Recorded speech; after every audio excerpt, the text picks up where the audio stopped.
Análisis feminista, donde el debate se transforma en propuestas. ¿Qué tal? Bienvenidas a Análisis Feminista, miércoles 3 de mayo del 2025.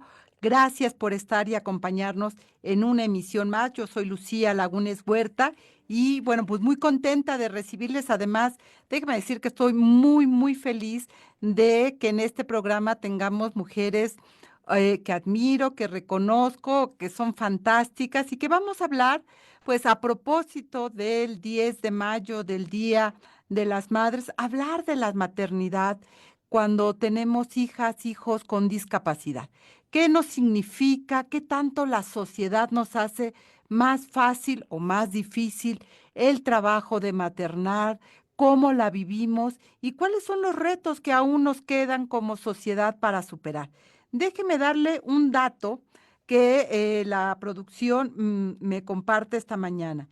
En México, más de 2.6 millones de niñas, niños y adolescentes de entre 0 y 17 años vive con alguna discapacidad y esto significa o representa el 6.8% del total de la población infantil. De eso y más vamos a estar hablando con Katia de Artigues, directora de Yo También MX. Gracias, Katia. Usted la conoce bien, una periodista extraordinaria, sensible, fantástica, que reconozco y admiro profundamente. Katia, bienvenida, ¿cómo estás?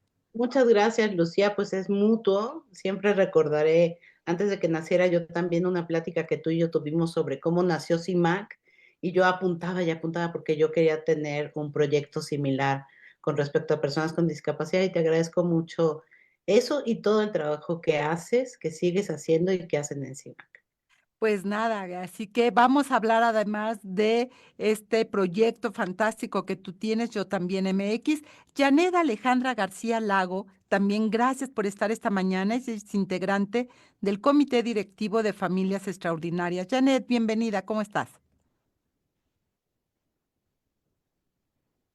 No te escuchamos, Janet. Creo que tenemos ahí un pequeño problemita con tu audio, pero en lo que lo resolvemos, si te parece, le damos entrada a María Royce. Ella es coordinadora de Célula Norte, Familias Extraordinarias. María, bienvenida. Un gusto tenerte también acá.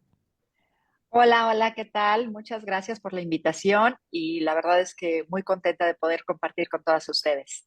Pues muchas gracias a las tres, Janet, María, Katia. Bueno, viene toda la fiesta, el comercio, el 10 de mayo, las flores, los globos, los dulces, etcétera, ¿no? Que también es un gran negocio, como no, las tiendas, los restaurantes, en fin, todo se vuelve negocio. Pero hay un tema atrás, maternar nunca es sencillo. Para las mujeres y la sociedad no la hace fácil, ¿no? Los horarios laborales, los horarios escolares, de ahí la importancia del famoso Sistema Nacional de Cuidados, ¿verdad? Que se anunció y se sigue anunciando, pero no terminamos de concretar. Maternar no es sencillo y menos, mi querida Katia, cuando uno de nuestras hijas, de nuestros hijos, pues tiene una discapacidad y hay que salir adelante. Eso nos implica más tiempo, más esfuerzo. Cuéntanos, ¿qué significa maternar en México con un hijo, hija con discapacidad? Pues significa volverte un especialista en saltar obstáculos, querida Lucía, además de eso. Porque sí, la sociedad, la cultura, todo el mundo pone obstáculos. Eh, Desde ir a la escuela, convivir con amigos, ya cuando son hijos o hijas más grandes, pues eh, el trabajo, absolutamente todo está plagado de obstáculos. Yo siempre recuerdo una frase que decía mi ex socia, Bárbara Anderson, que ser mamá de una persona con discapacidades es aprender a escalar Everest en chanclas. Yo no sé si, bueno, Janet sin duda sí, porque la conozco muy bien y la quiero mucho, tiene otros hijos sin discapacidad. No sé María, pero yo, Alan es mi único hijo, es mi única experiencia maternando a una persona con síndrome de Down. Y pues eso ha sido, ¿no? Eso ha sido una lucha cuesta arriba desde un principio. María, Janet, ¿cómo ha sido para ustedes esta vivencia con sus hijas e hijos? María, si quieres, o Janet. Janet, Eh, seguimos sin escucharte, ¿eh? No sé qué está pasando, pero mientras, a ver, María. bueno, yo sí tengo un hijo regular, mayor a mi hija Miranda, que es quien tiene discapacidad. Creo que las dos maternidades han tenido sus retos. Sin embargo, sí puedo decir que la de Miranda ha sido la que me lleva a escalar el Everest, no en chanclas, descalza, ¿no? Descalza, sin guantes y en camisetita de tirantitos, ¿no? Lidiando con todo lo que hay alrededor. Y se ha vuelto, se ha vuelto también para mí una montaña de aprendizaje, ¿no? O sea, no solo de obstáculos, sino también de ir alcanzando un aprendizaje tras otro. Y eso es algo que a veces no se habla, ¿no? De que a dónde nos lleva esta maternidad llena de retos. Y creo que esta parte, cuando cuando te adueñas, cuando ya estás empezando a ver una luz al final del túnel o estás ya aceptando la condición de tu hijo, empiezas también a ver qué más hay, ¿no? Y qué más puedes hacer por él y para la comunidad con discapacidad en general, porque al ayudarlos a todos, ayudas a tu hijo, te ayudas a ti misma y ayudas a la familia entera. Eso es un poquito lo que yo he visto. De ser madres no viene con manual, o sea, uno se embaraza y a veces la pasa muy bien. Los embarazos, yo siempre decía, yo tengo 2 hijos, yo siempre decía, embarazos lo que quieran. Una vez que salen, ahí viene la complicación porque la vida se vuelve un ser individual, una persona independiente de tus gustos, de tus tiempos, en fin, y tienes que ir, como ustedes dicen, subir, pues eso, ¿no? Obstáculos, ir, eh, mi querida Katia, siempre ser madres también nos lleva como miedos. Yo recuerdo hace mucho tiempo, me toca entrevistar a una psicóloga que escribió un libro que se llamaba Tómese un tecito y que hablaba precisamente de cómo a las mujeres, a todos nuestros males de salud mental, pues nos dicen en el sistema médico, mire señora, tómese un tecito, relájese, ¿no? Y uno de los elementos de tensión, por decirlo de alguna manera, es la maternidad, porque el ser humano que nace de nosotras es para toda la vida nuestra responsabilidad. Lo que pase con ese ser humano todo el tiempo nos va a acompañar. Y eso, explicaba la doctora Mora, es un estrés permanente, Katia. Pero a ese estrés y a ese no manual que tenemos, que no tenemos las mujeres, de qué hacemos, cómo se apaga el llanto, cómo entendemos cuando llora fuerte, cuando llora quedito o cuando no llora pero se mueve, etcétera. Todo eso lo decía ya María, ir aceptando la condición de nuestros hijos, pero ir aprendiendo a ser mamás. Es un doble esfuerzo emocional, físico. Cuéntanos, Katia, ¿cómo ha sido esa aventura también de ser mamá, ser periodista, ser una figura pública? Híjole, son un montón de cosas, ¿no? Y además hacerlo sola, sin pareja, porque así lo decidí, pero también algo que me hace reflexionar mucho, Lucía, y lo que he visto, porque sí, estoy de acuerdo con María, hay muchísimos aprendizajes, unos que no te hubiera gustado haber tenido, otros que sí te encanta haber tenido, que te abren los ojos. Es un camino lleno de rosas que tienen espinas, ¿no? También, ¿no? Por así decirlo. Pero algo que me llama muchísimo la atención es que hay muy pocos hombres en esto. O sea, si decimos que en el tema de los cuidados hay pocos hombres en general, ¿no? En el tema de los cuidados y la atención y esta atención que tú dices y que decía muy bien la doctora Mora con respecto a personas con discapacidad, pues hay muchos menos hombres y muchos más papás ausentes. Y eso realmente pues no abona para nada en la corresponsabilidad del cuidado.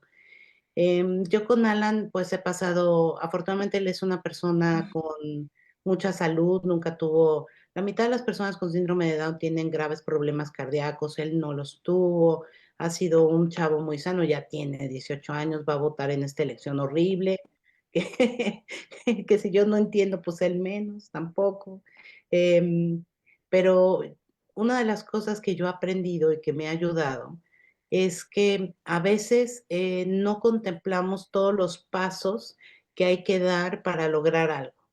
Y si algo te da el tener un hijo con discapacidad intelectual, es como tener mucha conciencia de estos pequeños pasos que van creciendo y que te llevan a un logro mayor y que lo puedes extrapolar a tu vida.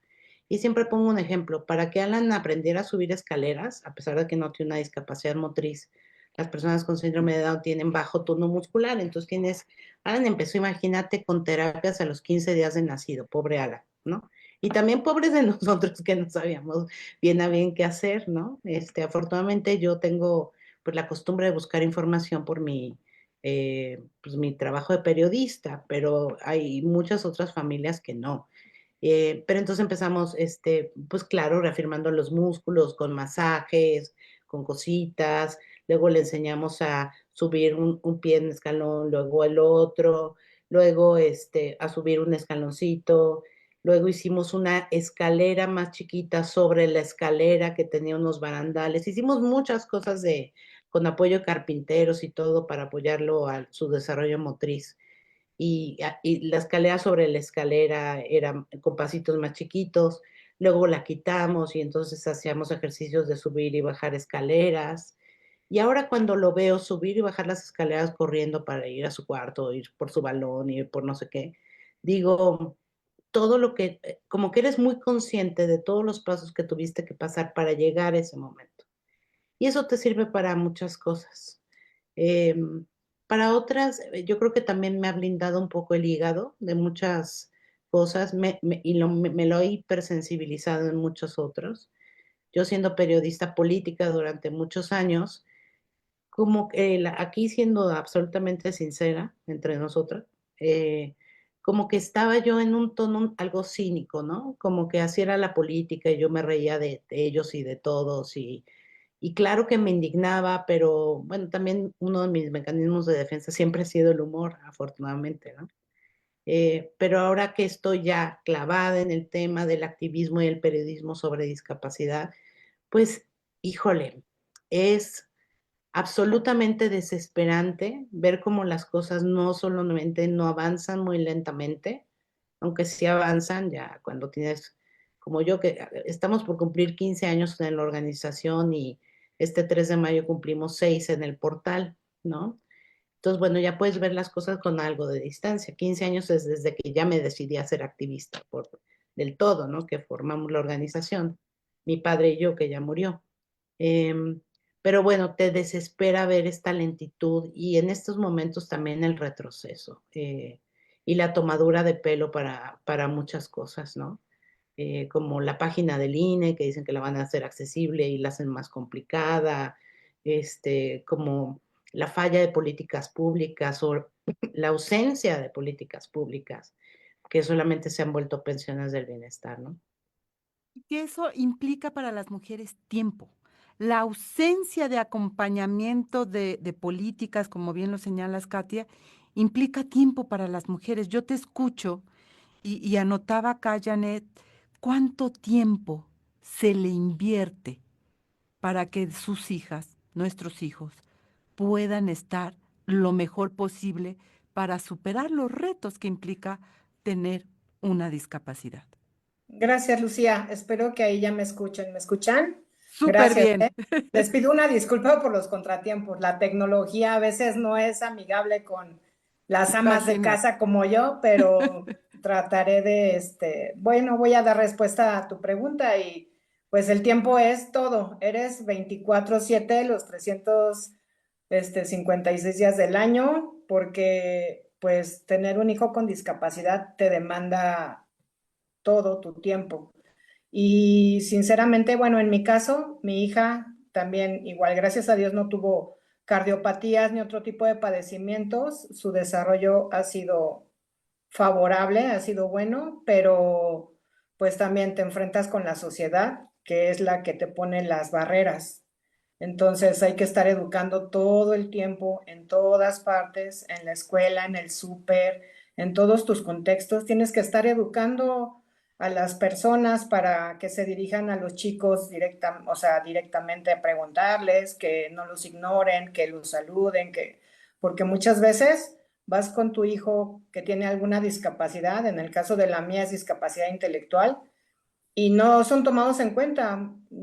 Pareciera que vas con un mueble o con un collar porque las personas se dirigen a ti para preguntarles cosas a ellos y todo eso implica educar. O sea, hay que estar siempre informando, siempre educando. Mi punto personal de vista es no tomar nada personal, porque pues la ignorancia es la que lleva a las personas, a los demás, a la sociedad, a los prestadores de servicios, a comportarse de esa forma, ¿no? No sé si con esto aporté algo a tu pregunta. No, sí, Janet, claro, o sea, me hiciste recordar cuando iba yo con mis hijos a cualquier restaurante y siempre te preguntaban a ti, ¿qué va a querer el niño?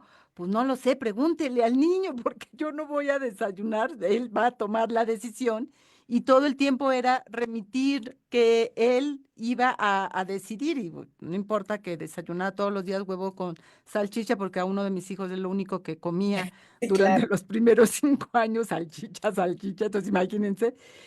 Pero efectivamente, a esta sociedad tan discriminatoria que tenemos, donde la edad, la condición de género, de sexo, pues la discapacidad se va sumando. Es como, ahora que dices, Janet, es como traer un collar, pues es como traer un collar con todas las discriminaciones encima, porque además ser una niña, una mujer con discapacidad, pues se enfrenta a retos importantes también.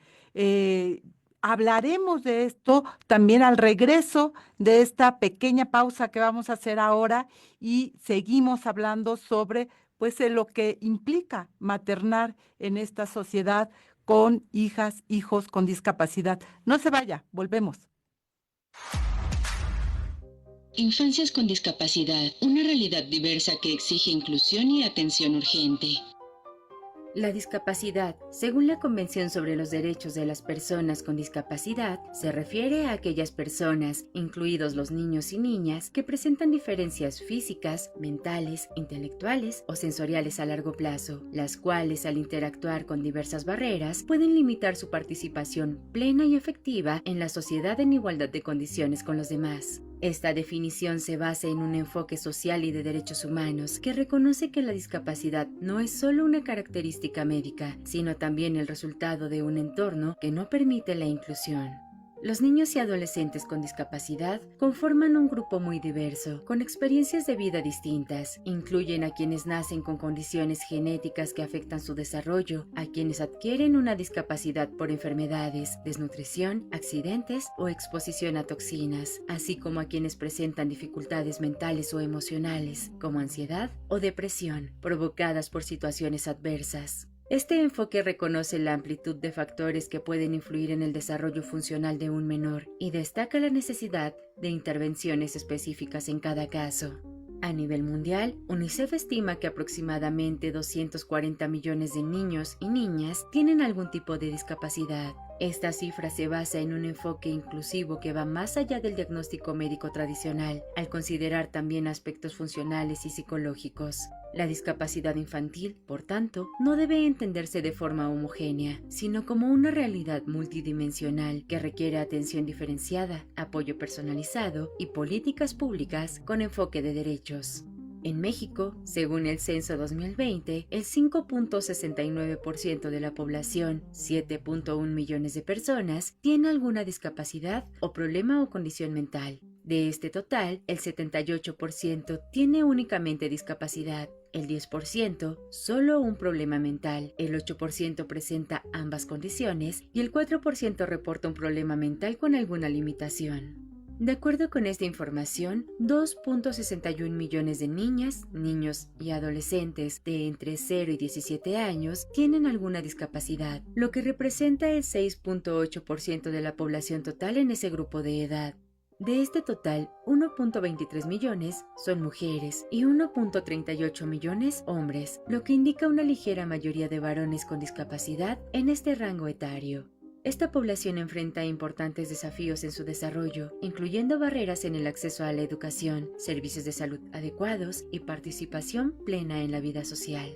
En términos geográficos, los municipios con mayor cantidad absoluta de niñas, niños y adolescentes con discapacidad en México fueron Iztapalapa, Ecatepec y Tijuana, todos altamente poblados. Informó para Análisis Feminista Marlene Galván. Y ya estamos hablando precisamente de maternar a hijas, hijos con discapacidad y los retos que eso implica. Y no solamente es un problema de las familias, María, es decir, ay, esa familia tiene el problema. No, estamos hablando de los retos que implica a la sociedad, pero también a las políticas públicas. Ya lo decía Janet, ha señalado muy bien Katia, implica tiempo, implica esfuerzo, implica retos, tú los decías, María, tú decías, no es subir el Everest en chanclas, es descalza, con blusita de tirar, es decir, con todas las condiciones en contra, adversas a lo que tendría que ser de por sí a los retos. María, en tu caso concreto, ¿cuáles han sido esos retos que has tenido que superar y qué aprendizajes también has logrado tener en estos años con tu hija que tiene, ¿cuántos años ya? Acaba de cumplir 14 años. Wow, en plena adolescencia, nanita. Sí, nanita, tal cual. Pues mira, el caso de mi hija, ella tiene un síndrome muy raro, muy poco frecuente. De hecho, es catalogados, hay 50 en el mundo como ella. ¿No? Entonces, pues son poquititos. Y desde ese momento, desde que nace y no teníamos en ese entonces un diagnóstico certero, pues empieza el obstáculo, ¿no? Porque los médicos no sabían qué era y no sabían hacia dónde iba, evidentemente, pues nosotros menos.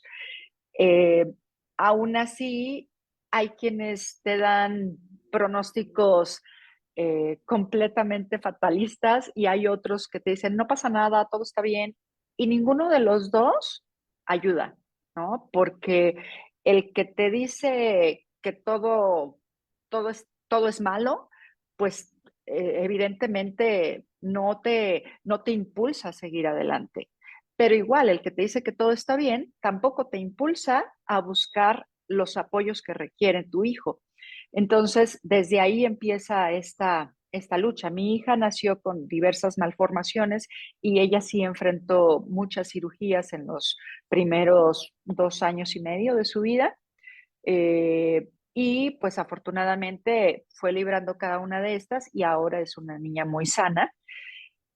Y pues tiene o sea, con este síndrome tan poco frecuente, Se ella, llama, ¿cómo se perdón, llama, María, ah, el síndrome?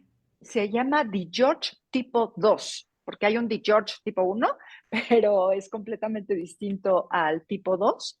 Y bueno, pues ella cursa con discapacidad intelectual, tiene un tipo de parálisis cerebral muy ligero, tiene rasgos dentro del espectro autista, no es oraliza, o sea, no puede oralizar, entonces, pues tiene una discapacidad múltiple y evidentemente, pues nos hemos enfrentado a muchas cosas en su crecimiento y en su desarrollo.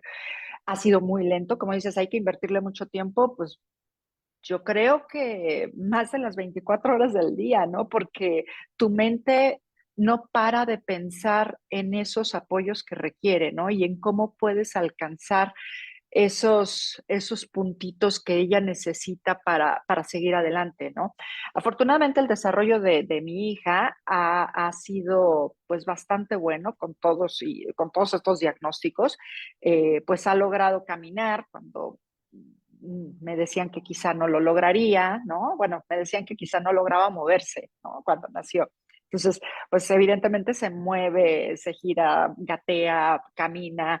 Me dijeron que no iba a controlar esfínteres, los controla, que no iba a lograr hablar, que no iba a lograr entender lo que le decíamos. Entiende maravillosamente, no logra hablar con su voz, pero sí desde muy pequeña iniciamos pues con una comunicación alternativa. Entonces ella habla con la lengua de señas, con faltas de ortografía, digámoslo así, porque su motricidad no es muy buena.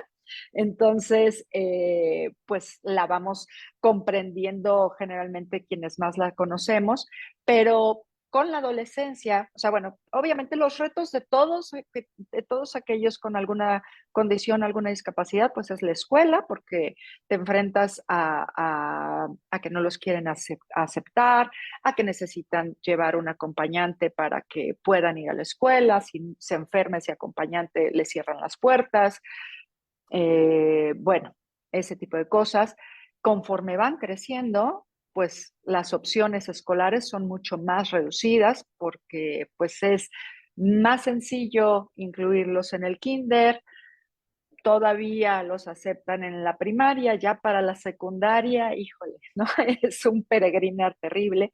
Y conforme van creciendo también, bien decían, ¿no? La parte social se va reduciendo porque pues es más sencillo cuando tienes un niño pequeño y sabes que está en movimiento constante y pues la gente lo comprende más. Cuando una chica como mi hija de 14 años, pues grande además, alta, eh, se comporta distinto, ¿no? Y grita porque se emociona y es brusca y es tosca. Entonces, pues ahí empieza esta problemática, incluso para la familia, porque tú mismo dices, híjole, vamos a ir a casa de, pero vive en un departamento muy pequeño que está lleno de cosas en las vitrinas y entonces se vuelve hasta complicado, ¿no? Incluso pensábamos esta parte de salir de vacaciones. Para cualquier familia significa el pensar, pues ¿a dónde vamos? A la playa, reservamos, ya está, ¿no?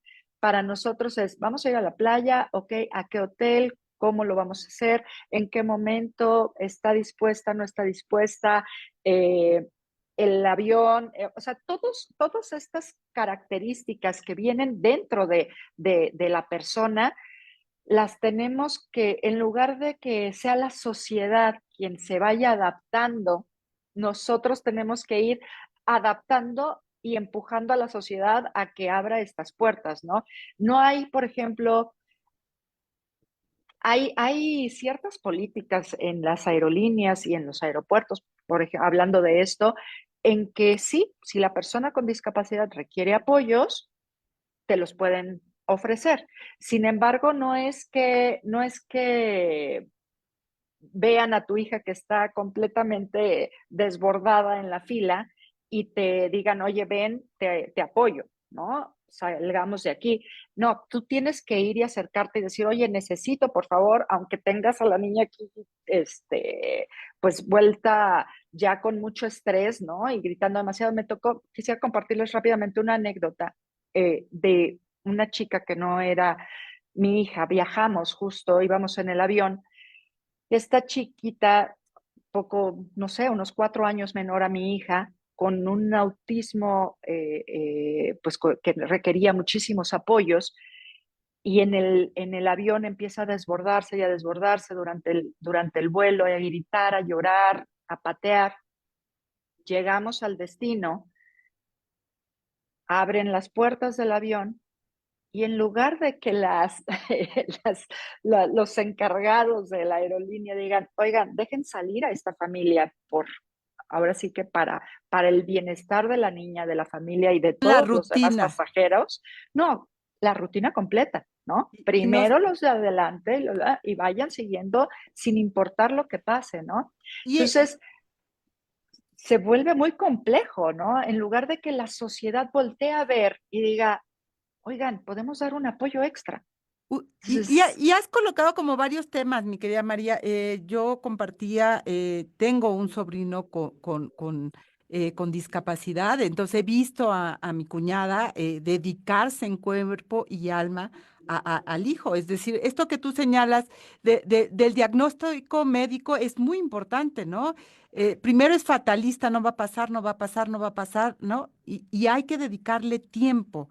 Mi cuñada dejó de trabajar porque había que dedicarle completamente el tiempo para que hoy Rodri pueda ser un joven fantástico, que además toca muy bien el violín, o sea, es increíble, pero hay que dedicarle tiempo. Y en este país no todas las mujeres tienen condiciones para dejar de trabajar, para decir, me dedico 24 horas a apoyar a que mi hijo salga adelante. Yo las escucho a las 3 y por eso les preguntaba, ¿cuánto tiempo? Janet decía, 24 horas, pero hay que sostener la casa, hay que sostener los gastos, los médicos, los especialistas, hacer una escalera especial, etcétera. Eso implica no solamente tiempo, sino recursos, y luego la calle tampoco es amigable, crean unas rampas que yo digo, eso parece más un reto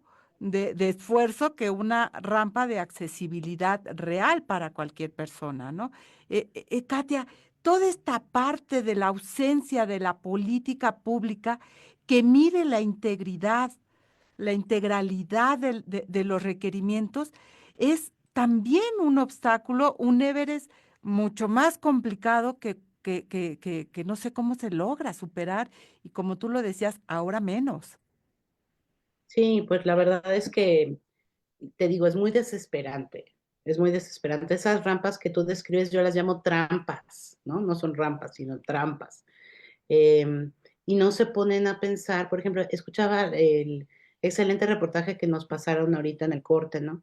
Sin embargo, no están contempladas, por ejemplo, las personas con neurodiversidades, no están contempladas muchas más personas.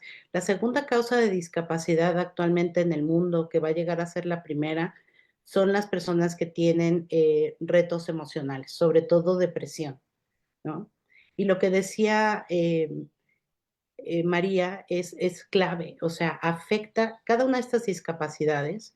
Son no sé cuántos niños, niñas, adolescentes son, pero en total ya en México hoy son 23 millones de personas, incluyendo aquellas que tienen limitaciones para la vida cotidiana, que yo también por lo menos sostenemos que deben ser consideradas personas con discapacidades, por la forma en que está integrado el censo del INEGI y las subsecuentes encuestas.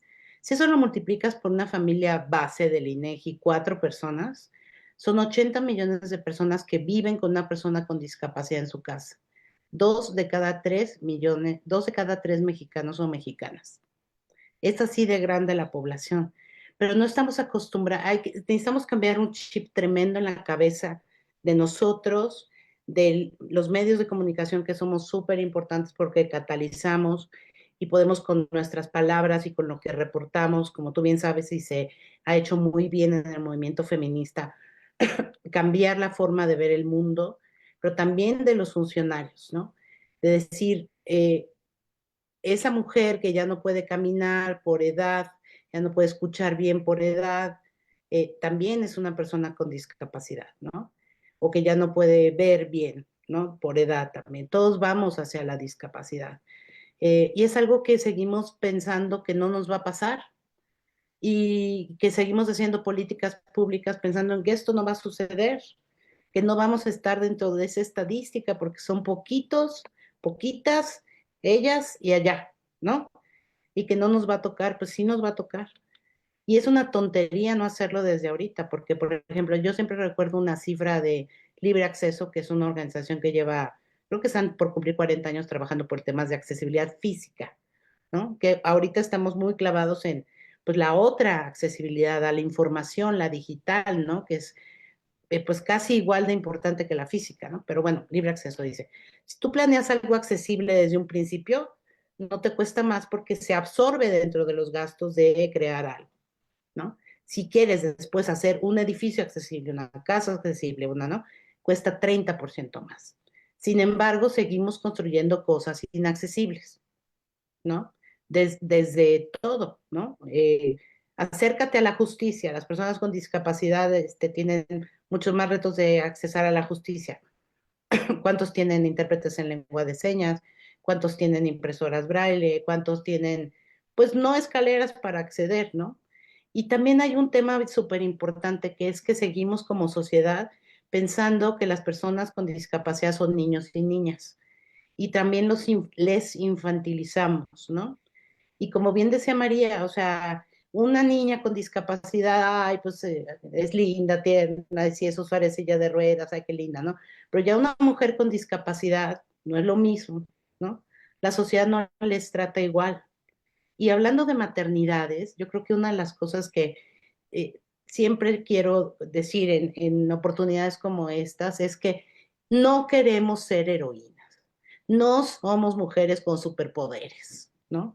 Nos cansamos, necesitamos apoyos, redes de apoyo que nos volteen a ver, necesitamos descansar, por Dios. Yo creo que cualquier madre de una persona con discapacidad, si le quieren dar un regalo, merece, o sea, le encantaría que no se hiciera cargo de eso un día o irse a descansar.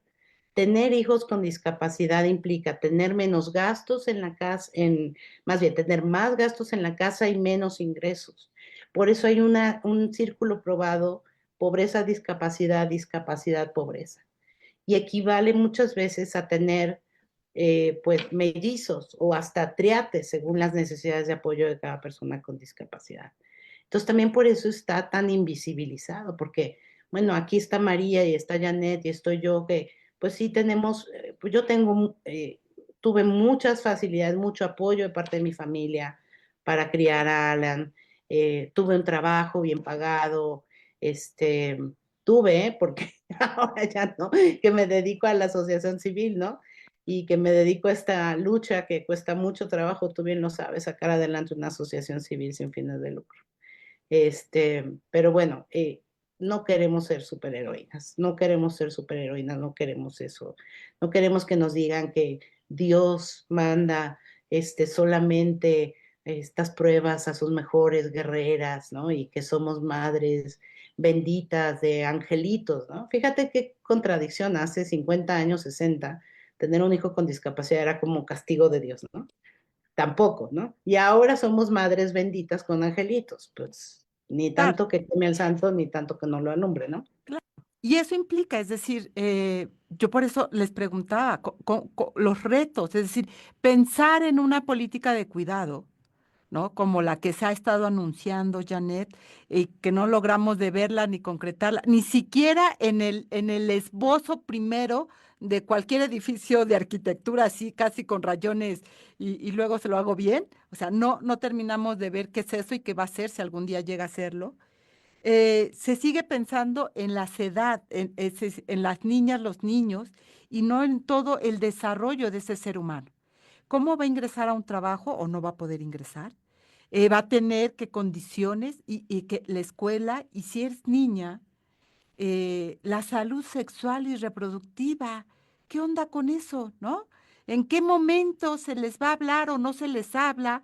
O no, ella no lo va a entender o él no lo va a entender. De eso no hay que hablar. Es decir, todos estos mitos y prejuicios a ustedes como madre les toca doble, triple, porque si de por sí, siendo mamás, y yo lo hablo desde mi experiencia, ¿en qué momento le explico a mi hijo, ¿no? Que va a eyacular aunque no lo quiera, porque es parte de su desarrollo, ¿no? ¿En qué momento le empiezo a hablar del condón y de su responsabilidad si quiere empezar su vida sexual? Siendo yo mamá, el hombre. Entonces, eh, yo no me puedo imaginar con ustedes lo difícil que esto puede empezar a ser. Y antes de irnos al corte, porque todavía tenemos 2 minutitos, una primera frase, Janet, y recuperamos contigo regresando después del corte. Gracias, Lucía. Bueno, pues lo que yo puedo decir es que el Sistema Nacional de Apoyo es una gran utopía hasta la fecha, porque pues falta mucho por realizar, pero sí es algo muy necesario, es algo que se necesita implementar por parte del Estado y de las dependencias, porque las mamás lo requieren. Como bien dice Katia, y nosotras lo sabemos, No somos superhéroes, no estamos bendecidas, no somos las mejores guerreras, ni mucho menos. Tenemos también nuestros propios retos, además de sacar adelante a nuestros hijos.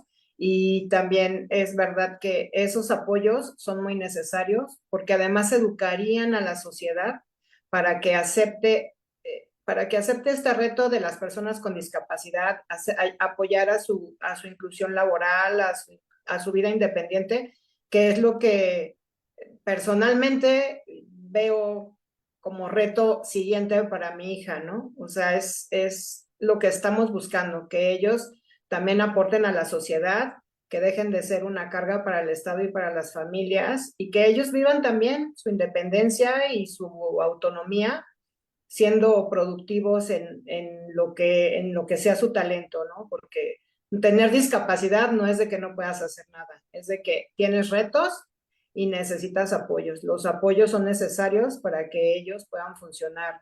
Las personas con discapacidad, me refiero, puedan funcionar dentro de la sociedad y la sociedad tiene que aportarlo, pero de verdad falta mucha información y educación. Ese es mi punto, o sea, educar, informar y concientizar. Sería generar condiciones creo que es el reto. Vamos al corte de estación 5535-0847-61 en nuestra vía de contacto.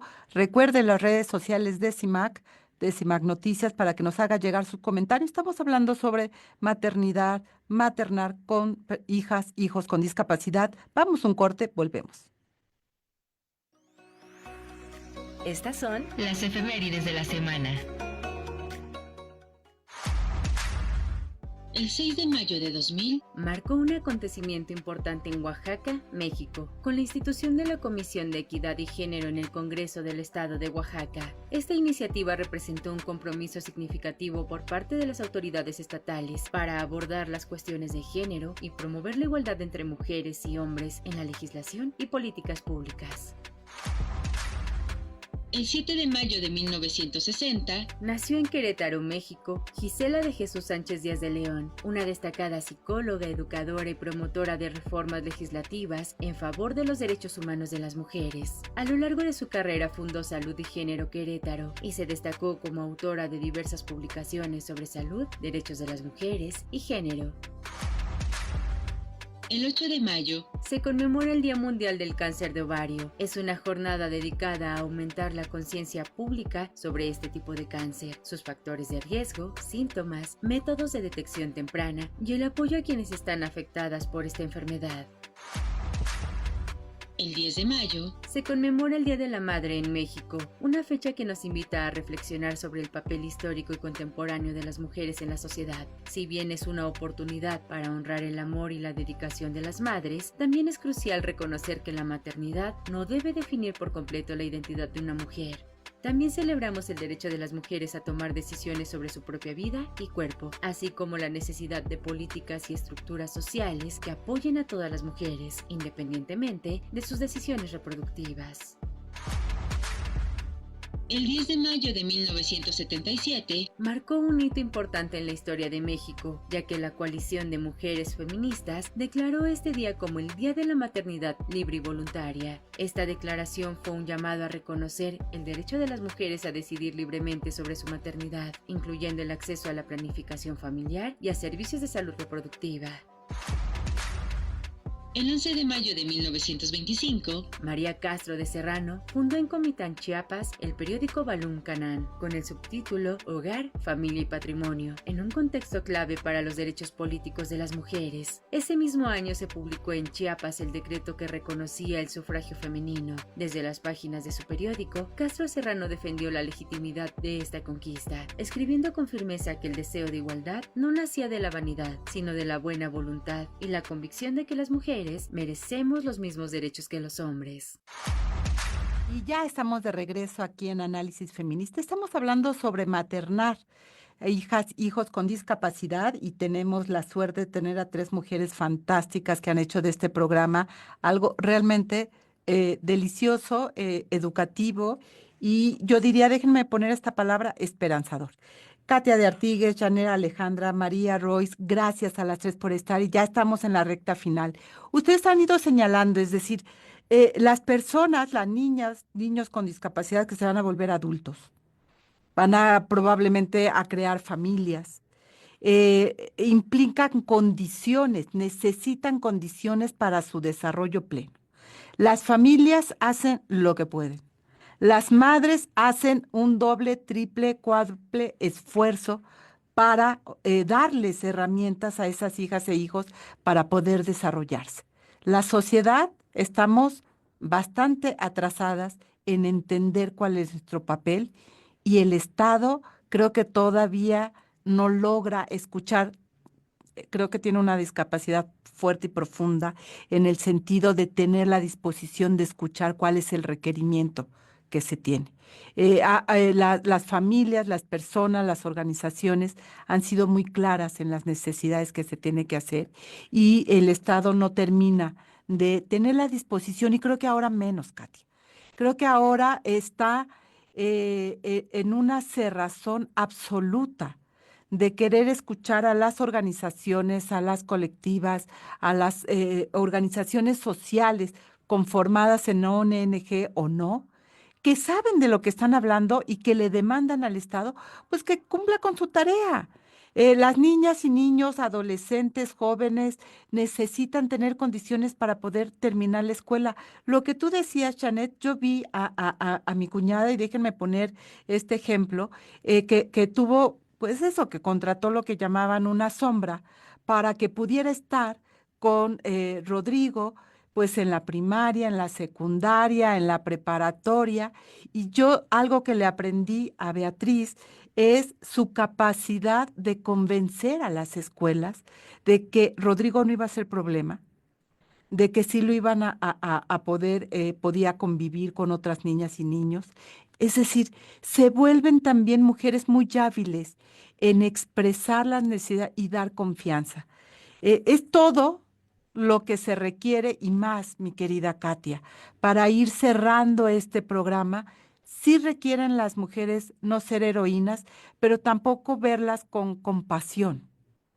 Ay, pobres, les tocó, ¿no? No, para O nada, que no, no se trata de eso, no, sino de exacto. reconocer desde el respeto y las necesidades que se requiere ese ser humano para poder desarrollarse. Esa persona también es ciudadana. Así Esa es. persona también tiene derechos. Y no le estamos haciendo un favor, ni a ella, ni a las mamás, ni a las familias. El Estado tiene que entenderlo y la sociedad tenemos que aprender a convivir con ello, Katia. Sí, las cifras son pavorosas, Lucía. Casi 7 de cada 10 niños con discapacidad no están en la escuela. Así de grave es la cifra. Y cuando te acercas a las escuelas, por lo general la respuesta condescendiente es, ay, perdón, señora, pero yo no estoy preparada para recibir a su hijo, ¿no? O sea, es mi culpa. Yo les digo que, o sea, creen que yo me embaracé y me llegó una carta. Prepárese, señora de Artigues, porque usted va a tener un hijo con discapacidad. Pues no, el Estado no tendría por qué hacer esas diferencias y tiene que prepararse. Pero también me gustaría y muy cariñosamente decirte que el Estado no tiene una discapacidad profunda para tocar estos temas. Es como si dijéramos que una, no sé, persona, mujer en el poder, que no escucha o que tiene ciertas falencias es histérica, ¿no? O sea, me refiero a no equiparar las discapacidades como algo negativo necesariamente. Ellos no tienen vergüenza, no tienen decoro, no están poco preparados, ¿no? Pero eso de que tengan una discapacidad, no. Efectivamente, nos han hecho a un lado a las organizaciones, a los movimientos, a las colectivas, que efectivamente hay muchísima capacidad que hacer ahí. Y bueno, también estamos luchando por levantar la voz. Yo sé que no tenemos todavía muy claro la Ciudad de México ya está en falta desde hace un año o más, 2 años, por el tema del Sistema Nacional de Cuidados, pero también aquí queremos posicionar, como bien lo dijo Janet, el tema de los apoyos. Y también ante ustedes, las mujeres feministas que tanta lucha han dado por este sistema de cuidados del cual ahora debemos beneficiarnos todas las personas. Por eso decimos, cuidados sí, apoyos también. ¿Por qué, Lucía? Porque las personas con discapacidad históricamente, por ejemplo, tú lo decías muy bien, ¿no? Cuando yo iba a desayunar con mis hijos y eran niños, decían, ¿qué quiere el niño con discapacidad? Pero, digo, sin discapacidad. Pero ahora vamos a desayunar, comer o al doctor o a no sé qué con jóvenes o con adultos y nos siguen preguntando a nosotras las mamás, ¿no? Lo que necesitamos es dar los apoyos necesarios para que esas personas puedan salir adelante por sí mismas. El tema de los cuidados hace ruido dentro del mundo de la discapacidad, no porque sean malos, todos necesitamos cuidados, eso lo sabemos, lo reconocemos, pero las personas con discapacidad históricamente como sociedad siempre han sido cuidadas. En este sentido como de yo te cuido, pero no digas nada, ¿no? El apoyo es como muy diferente, es ¿qué te doy a ti para que tú puedas salir adelante? Necesitamos cuidados, pero también necesitamos los apoyos para que las personas con discapacidad puedan dejar de ser considerados estos eternos niños y también puedan vivir su vida de acuerdo a como ellos y ellas quieren. Y por supuesto que tenemos que hablar de sexualidad en todo esto, que es un tema tabú. Si es un tema tabú en la sociedad, es más tema tabú cuando te refieres a personas y sobre todo a mujeres con discapacidad. Es muy alarmante, a mí me parece, la tasa, que no sabemos bien cuál es, de esterilización forzada de niñas y adolescentes con discapacidades. Acabamos de publicar en Yo También, apenas la semana pasada, un caso que a mí me parece terrible, que es de un hermano, un medio hermano, que decide esterilizar a su hermana, a su media hermana, contraria a la opinión de la familia y los hermanos completos y sus medios hermanas, de esterilizarla forzadamente. Va, la secuestra con apoyo incluso de un policía municipal, la desaparece durante 20 días y regresa y ya está esterilizada. Le quitaron la matriz y los ovarios. Ya lo había intentado una vez antes, pero una médico en un hospital público, fíjate que me parece muy valioso y muy interesante. Esto sucedió en Michoacán. Eh, al ver que la chava con discapacidad pues era perfectamente consciente de lo que implicaba y todo, le dijo en palabras muy sencillas, bueno, pero a ver, tú quieres tener hijos, quieres que te hagan esta operación, y ella consistentemente a través de diferentes preguntas dijo que no. Y por eso el medio hermano la secuestra con un policía municipal, la desaparece y la esteriliza forzadamente. Y yo también veo incluso muchas familias que, y mira, las entiendo, Lucía, o sea, porque tener un hijo con discapacidad o hija con discapacidad, quizá más hija con discapacidad, te preocupa mucho, ¿no? Porque sabes que va a vivir una discriminación importante, porque ves cómo está el mundo, a pesar de que luchas por cambiarlo, aunque sea, como dice Janet, en el súper, es una constante educación en todos los momentos en los que te enfrentas, ¿no? Pero finalmente no te preocupas, te da miedo, ¿no? Que dé este otro paso, pero no debería darnos. O sea, ya había una cartilla sobre derechos reproductivos y sexuales para personas con discapacidad que se hizo el sexenio pasado y que ahora, pues, ha desaparecido de las políticas públicas. Ellos también tienen y ellas tienen derecho al placer y tienen derecho a ser madres o padres si así lo deciden, con los apoyos necesarios, pero también con la conciencia suficiente de lo que implica ser madres o padres y también la conciencia de que en algunos casos podrían también tener hijos con discapacidad. O sea, es todo un momento, el actual, el que nos está poniendo a prueba en muchos campos, ¿no? En muchos campos de dejar que las personas crezcan, de ver a los niños y niñas como personas que van a crecer y que merecen ser ciudadanos y ciudadanas con todos sus derechos y obligaciones. Y que qué bueno que lo colocamos y gracias por la corrección, Katia, porque es muy importante quitarnos estas muletillas que hemos aprendido a asociar, ¿no? Es tal cual lo señalaba, es como cuando quieres poner algo negativo y dices que es como mujer, es el símil. Así que gracias por la corrección. De hecho, cuando lo terminé de decir, dije, acabo de equivocar y de cometer un error, y gracias por hacerlo al aire, porque tenemos que seguir señalando aquello que no debemos de mantener y repetir para poderlo transformar, porque si lo mantenemos en silencio y todo no nos damos cuenta de que nos estamos equivocando. Janet, Y No además hay es, que decir algo, es algo cultural, claro, ¿no? Es claro. decir, es algo que nos va a tomar mucho tiempo trabajar y decir, pero gracias por recibir bien el comentario. No, Katia, por supuesto, o sea, si no lo hacemos, si no lo señalamos, si no lo hacemos visible, pues lo vamos manteniendo y no rompemos el círculo de discriminación, porque el haber hecho esto es discriminar. Pero quería decir, es tiempo, es dinero, es falta de comprensión y emocionalmente, ¿cómo le hacen, Janet? ¿Cómo le hacen para mantenerse alegres, felices? Digo, las tres me encantan, la sonrisa la tienen a flor de piel y eso habla bien sin duda con retos, pero no siempre es así. Parte de estos apoyos también tendría que pensarse, ya lo decía Katia, un día que no tenga que hacerme cargo de descanso, de poder decir, hoy me despierto a la hora que se me pega la gana, no tengo que pensar en la comida, en nada, pero también implica el apoyo emocional. Todas ustedes, ya lo decía también, no hay pocos papás o no los hay. Hay pocos hermanos, tíos, en fin, la familia no somos de lo más solidarias a veces, etcétera. Janet, en este 10 de mayo, ¿qué habría que otorgar en términos también de reconocimiento de la salud mental de las madres que están maternando con hijas, hijos con discapacidad? Sí, pues muy importante que tengas tus propias redes de apoyo, independientemente del Sistema Nacional de Salud, que cuentes con una red personal de apoyo, de amigas, de familiares, de vecinas, alguien que te pueda contener, que te pueda echar una mano, como tú bien lo decías, Lucía, que te regalen un día para ti, que se hagan cargo de tu hija, de ir a la escuela, de que coma y que tú te puedas hacer cargo, tú te puedas dedicar a ti unas horas o un día completo o lo que sea necesario, porque necesitamos esos respiros.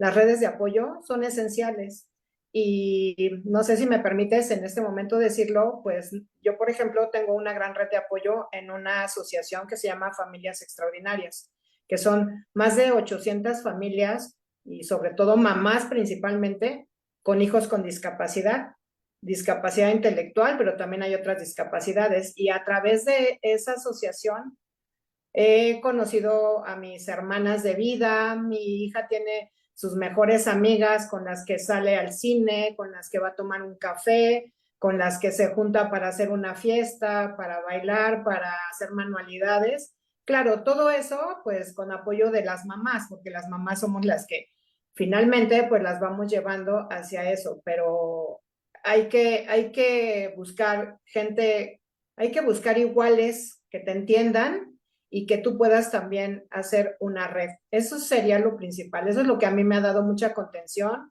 y me ha dado mucha paz, porque además a través de esta Asociación de Familias Extraordinarias compartimos muchísima información, tenemos muchísimos cursos, conferencias y básicamente a través de células que están en grupos de WhatsApp, nos comunicamos en forma regional. Entonces, pues la Es verdad, eso ha sido para mí una gran contención, apoyo y acompañamiento. Y yo creo que todas las mujeres que hemos maternado y que hemos posado por ahí requerimos ese apoyo porque, sí, respirar, María, es muy importante de vez en cuando con los retos que implica. En un minuto, mi querida María, porque se nos ha ido el programa como agua y yo realmente agradezco esta gran experiencia de tenerlas aquí. ¿Qué mensaje hay que dejar para que no se nos vaya? Ha habido muchos, pero ¿con qué mensaje te despedirías, María? Cuando nos enfrentamos a la discapacidad, además de aceptarla, asimilarla, yo creo que tenemos que gozarla también, ¿no? O sea, no solamente se sufre y eso es, o sea, sí hay que llorar esta parte de que pues hay un dolor definitivo. Sin embargo, creo que después vienen, justamente ya no pudimos hablar de todos los aprendizajes, pero vienen todas estas alegrías que van pegadas también a eso y que hay que aprender a disfrutarlas, ¿no? Porque si nos quedamos nada más llorando, pues no logramos nada. cuando ya empiezas a disfrutar, es cuando puedes empezar a aprender y a seguir adelante y a, pues ahora sí que generar conciencia para todos lados. Y dejamos cosas en el tintero para que nos volvamos a ver en otro programa para seguir hablando de estos y otros temas que hay que hacerlos visibles reiteradamente para que nos pueda ir ayudando a cambiar. Katia de Artigues, Janet García, María Royce, muchas gracias por estar esta mañana aquí en Análisis Feminista. Y gracias a nuestra audiencia por habernos acompañado a lo largo de esta emisión. Gracias de verdad. Y en la producción, agradecer también el trabajo, el esfuerzo de Lucero Zamora, Sara Nicanor en la asistencia de producción, Marlene Galván, quien realizó las cápsulas que escuchamos, el guión que nos permite ir acompañando. Yo soy Lucía Lagunes Huerta. Nos escuchamos el próximo miércoles en punto de las 11 de la mañana aquí en Análisis Feminista. Tengan excelente resto de semana y disfrutemos la vida. Hasta pronto. Análisis Feminista, donde el debate se transforma en propuestas.